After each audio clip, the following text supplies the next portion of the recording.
Hello guys, maayong bunda guys no. Magpadaagan tas ng motor guys kay adlawng Lunes karon guys no, way trabaho. So mga motor ta adto ta palengke guys, palitaw og gulay. So buntag pa man kayo guys, so sirado pa ang tindahan guys no. Nagsayo jo guys para dili guys kitang init guys. So na may gulay guys. Palit atag kuan guys, alugbati kay medyo mahal-mahal makarong mga kuan guys palit tonon guys. Palit gulay-gulay sa guys, talong, alugbati. Yan isulod ko sa isdaan guys no. Mara ni akong gipalit guys kaning basnig mas yung isdaan Medyo lang ani. So tirahan to ng basnig guys. Medyo lang kay medyo mahal man yung isda yun guys.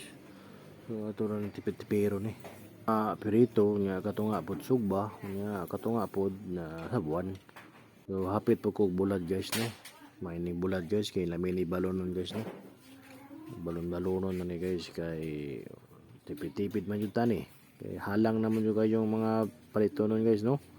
So palita og bulad guys nya siyempre palita og motivational rice ni Brindon Labrador.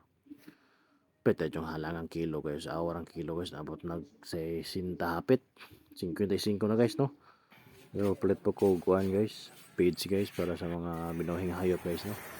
Medyo di kalimtan guys kay may na lang po na tayo maihaw iling na okasyon guys no. Happy na December guys. So akong iuban akong bukoy guys kay mo itigunit awang na ako nga guys. So liwat kay samahan guys. So ako na ning pagkaon ako manok guys no. So sunod na ko pagkaon na rin guys. Ako na pong mga kuan guys. Mga binuhing itik guys no. Ano ako mga binuhing to guys. Bayobay na pod guys kay hapit na pong December ba may na lang natay mga adobo ani. Ito yung luto-luto guys no. Lamera ba kayo ni kon guys adobohon guys nga patutin gamay pulutan. So kato lang guys. Thank you.